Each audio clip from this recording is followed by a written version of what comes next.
Assalamualaikum anak ustazah. Kaifa halukum? Bi khairin walhamdulillah. Sebelum kita belajar, marilah kita membaca lafaz basmalah dan disambung doa belajar. Bismillahirrahmanirrahim. Rabbi zidni ilma warzuqni fahma wa amalan mutaqabbalan ya arhamar rahimin. Amin ya rabbal alamin. Supaya lebih semangat, hari ini ustazah punya games untuk anak ustazah. Gamesnya adalah panjang pendek. Jadi kalau ustazah bilang panjang, anak ustazah sebutnya cacing. Tapi kalau ustazah bilang pendek, anak ustazah sebutnya ular. Jadi kebalikannya, seharusnya kan yang panjang itu ular, yang pendek itu cacing. Cuman ini kebalikannya, oke? Jadi kalau ustazah bilang panjang, anak ustazah bilangnya cacing. Kalau ustazah bilang pendek, anak ustazah bilangnya ular. Oke? Are you ready? Yes, I'm ready. Let's go. Panjang, pendek, pendek, panjang, panjang. Oke, siapa yang masih bingung? Ayo sekali lagi ya. Pendek, pendek, panjang, cacing. Ayo, siapa yang pas dibilang cacing bingung? Sekali lagi ya. Panjang, panjang, panjang, pendek, pendek, pendek, pendek, pendek, panjang. Oke, tepuk tangan untuk kita semua. Alhamdulillah, ustazah sudah konsentrasi untuk menerima pelajaran dari ustazah hari ini. Pelajaran kita hari ini akan berhubungan dengan hadis yang akan ustazah sampaikan, yaitu hadis dari Ibnu Majah.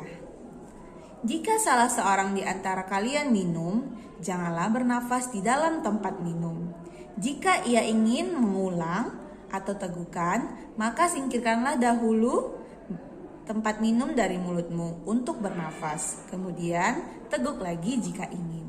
Dari hadis ini dijelaskanlah bahwa kita disarankan untuk tidak bernafas ketika minum. Contohnya anak ustazah minum, anak ustazah mengembuskan nafas, maka nanti anak ustazah akan mengeluarkan karbon dioksida. Karbon dioksida kan tidak baik untuk tubuh. Kalau kita hembuskan ketika kita minum, maka nanti kita akan meminum lagi air yang mengandung karbon dioksida. Pelajaran kita hari ini akan berkaitan dengan hadis yang sudah ustazah jelaskan. Hari ini kita akan belajar proses pernafasan pada manusia dan hewan. Hai teman-teman, Ustazah Dila lagi pergi. Jadi aku yang akan menyampaikan tujuan pembelajaran hari ini. Setelah mempelajari materi hari ini, teman-teman diharapkan mampu menjelaskan proses pernapasan pada manusia dan hewan. Hai, korek. Hai, korek. Aku akan menyampaikan nilai karakter Alfitian kepada teman-teman. Setelah teman-teman mempelajari pelajaran hari ini, teman-teman diharapkan memiliki karakter-karakter sebagai berikut. Yang pertama, memahami Asmaul Husna, yaitu Al-Khaliq. Allah Maha Pencipta, Maha menciptakan seluruh makhluk hidup di dunia ini. Yang kedua, membiasakan diri berzikir kepada Allah. Kita harus senantiasa mengingat Allah di setiap waktu.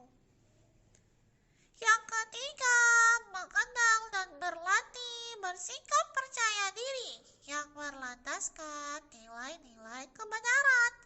Jadi teman-teman, jika selesai mengerjakan tugas, silakan cek, baru kumpulkan kepada ustazahnya dengan percaya diri.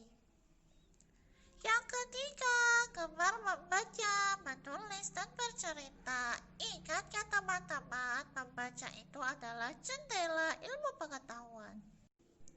Yang kelima, belajar mengaitkan Al-Quran dengan realitas kehidupan, yaitu kehidupan kita ini dengan apa yang ada di Al-Quran. Di Al-Quran itu semuanya sudah lengkap. Jadi kita harus rajin-rajin mempelajari Al-Quran. Oke teman-teman, itulah 5 karakter Alfidian yang harus kita dapatkan setelah belajar materi hari ini. Minggu lalu Ustazah sudah menjelaskan apa itu bernafas, kemudian apa itu organ-organ pernafasan. Anak Ustazah masih ingat nggak apakah yang dimaksud dengan bernafas?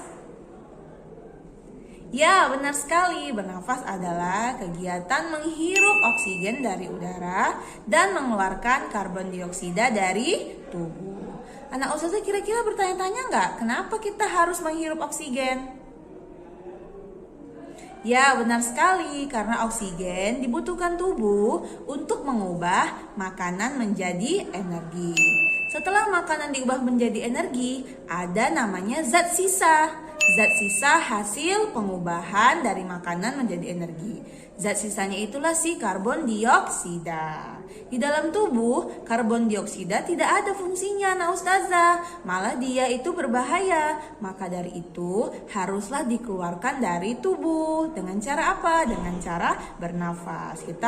Ketika kita menghirup oksigen, maka tubuh juga akan mengeluarkan karbon dioksida. Sudah pernah Ustazah jelaskan kemarin bahwa di alveolus ataupun di gelembung-gelembung yang bentuknya seperti anggur, nanti terjadi pertukaran antara oksigen dengan karbon dioksida. Oksigen dibawa masuk oleh darah, sedangkan karbon dioksida akan dikeluarkan. Hari ini Ustazah akan membahas proses pernafasan pada manusia dan hewan. Untuk pertama, Ustazah akan membahas dulu proses pernafasan pada manusia. Pada manusia, proses pernafasan terdiri atas 2 tahap. Yang pertama namanya inspirasi. In artinya masuk. Jadi ketika oksigen masuk ke dalam tubuh. Kemudian ada ekspirasi. Eks artinya keluar. Berarti ketika karbon dioksida keluar dari tubuh. Jadi ada 2 tahap. Tahap pertama inspirasi. Oksigen masuk ke dalam tubuh. Tahap kedua ekspirasi. Karbon dioksida dikeluarkan dari tubuh. Pada manusia, Nana Ustazah, ada 2 jenis pernafasan. Yang pertama namanya pernafasan dada, yang kedua namanya pernafasan perut. Apa sih bedanya Ustazah? Ya, benar sekali. Yang membedakan adalah otot yang bekerja. Jadi anak Ustazah, otot itu banyak kerjaannya di dalam tubuh anak Ustazah. Salah satunya ketika kita bernafas. Untuk pernapasan dada, otot yang bekerja adalah otot antar tulang rusuk. Ayo, siapa yang masih ingat ada berapa jenis tulang rusuk pada manusia? Ya, benar sekali. Ada 3 jenis. Tulang rusuk sejati, tulang rusuk palsu, tulang rusuk melayang.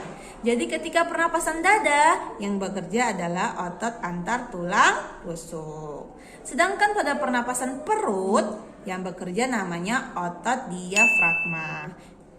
Apa itu diafragma Ustazah? Diafragma itu gambarnya seperti ini. Diafragma adalah sekat ataupun pemisah antara rongga dada sama rongga perut. Seperti itu. Jadi normalnya diafragmanya bentuknya melengkung. Seperti ini Ustazah. Nah, Ustazah bisa lihat di gambar bentuknya melengkung. Oke? Kita akan bahas satu-satu ya. Bagaimana proses pernapasan dada, bagaimana proses pernapasan perut.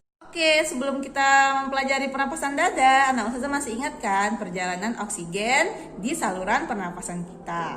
Pertama dari rongga hidung, kemudian masuk faring, yang kemudian masuk laring, terus masuk ke dalam trakea, kemudian ke bronkus, bronkiolus, dan terakhir di alveolus. Oke. Jadi pernapasan dada ini anak Ustazah nama lainnya disebut dengan pernapasan tulang rusuk. Kenapa dinamakan seperti itu? Karena yang bekerja adalah otot antar tulang rusuk. Otot pada manusia ini anak Ustazah bekerjanya seperti per. Anak Ustazah pernah melihat per? Iya, seperti ini gambarnya. Jadi otot pada manusia itu anak Ustazah bekerjanya seperti per. Dia namanya berkontraksi dan berelaksasi. Kalau dia berkontraksi, contohnya per itu kita tekan, maka dia akan mengecil. Seperti itu juga lah ketika otot bekerja, berkontraksi, dia akan mengecil. Namun ketika otot berelaksasi, maka dia akan seperti per yang kita lepas. Dia akan kembali ke bentuknya yang semula. Oke? Jadi ketika nanti pernapasan dada, ketika kita inspirasi, otot akan berkontraksi. Ketika kita ekspirasi, maka otot akan relaksasi. Oke, yang pertama akan Ustazah bahas inspirasi pada pernapasan dada. Tahapnya yaitu yang pertama, otot antar tulang rusuk akan berkontraksi. Bisa Ustazah lihat pada layar di sini ada tulang rusuk. Ketika berinspirasi, otot antar tulang rusuk akan berkontraksi. Kemudian tulang rusuk akan terangkat ke atas. Kemudian rongga dada akan membesar. Kemudian paru-paru mengembang dan udara akan masuk. Coba kita praktekkan ya. Yang pertama, otot antar tulang rusuk berkontraksi. Tulang rusuk akan terangkat ke atas. Coba Anda sudah mengambil napas, pasti terasa seperti tulang rusuknya terangkat ke atas. Sudah? Ketika tulang rusuk terangkat ke atas, maka rongga dada kita akan membesar. Kemudian paru-parunya akan mengembang. Dia siap menerima oksigen. Nah, barulah oksigen masuk ke dalam tubuh. Selanjutnya disambung dengan tahap ekspirasi atau tahap mengeluarkan karbon dioksida.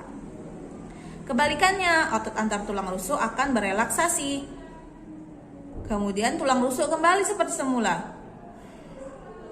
Ya, tulang rusuk yang tadi terangkat, dia akan kembali ke posisi semula. Maka rongga dada akan mengecil, paru-paru akan mengempis, udara akan keluar. Ayo kita praktekkan ya. Tadi inspirasi. Sekarang ekspirasi. Terasa seperti tulang rusuk kita kembali ke posisi semula. Maka rongga dada kita mengecil dan udara akan keluar. Seperti itulah proses pernapasan pada dada. Yang Anda Ustazah perlu ingat adalah ketika pernapasan dada yang bekerja adalah otot antar tulang rusuk. Oke? Selanjutnya kita akan membahas pernafasan perut atau pernafasan diafragma. Kenapa namanya pernafasan diafragma Ustazah? Karena yang bekerja adalah otot diafragma. Sudah ingat ya, diafragma adalah sekat ataupun pemisah antara rongga dada sama rongga perut. Sama juga dengan pernapasan dada, ada dua tahap, inspirasi dan ekspirasi. Oke, kita akan bahas yang pertama, tahap inspirasi. Pada tahap ini, otot diafragma akan berkontraksi. Yang awalnya bentuk diafragma itu melengkung, ketika berkontraksi dia akan mendatar. Maka rongga dada nanti akan membesar, paru-paru mengembang dan udara masuk. Seperti itu. Sedangkan pada tahap ekspirasi, otot diafragma akan berelaksasi, maka dia akan kembali ke posisinya yang semula, yaitu melengkung kembali. Setelah melengkung kembali, rongga dada akan mengecil, paru-paru mengempis, udara akan keluar. Seperti itulah proses pernafasan perut, baik inspirasi maupun ekspirasi. Hello guys, my name is Johnny. Ustazah Dila memintaku untuk memberikan kesimpulan pelajaran kita hari ini. Semuanya senyum ya. Kita harus tetap tersenyum walaupun belajarnya dari rumah. Oke, kesimpulan yang pertama, proses pernapasan manusia terdiri atas inspirasi dan ekspirasi. Yang kedua, jenis pernapasan pada manusia terbagi dua, yaitu pernapasan dada dan pernapasan perut. Ayo, siapa yang senang? Minggu ini tidak ada tugas dari pelajaran tematiknya Ustazah Dila. Oke, demikianlah pelajaran kita hari ini. Semoga anak Ustazah tetap semangat belajar walaupun belajarnya dari rumah.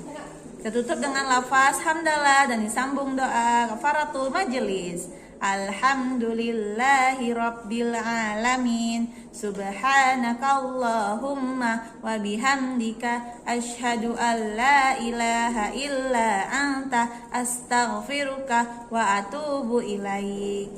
Assalamualaikum warahmatullahi wabarakatuh.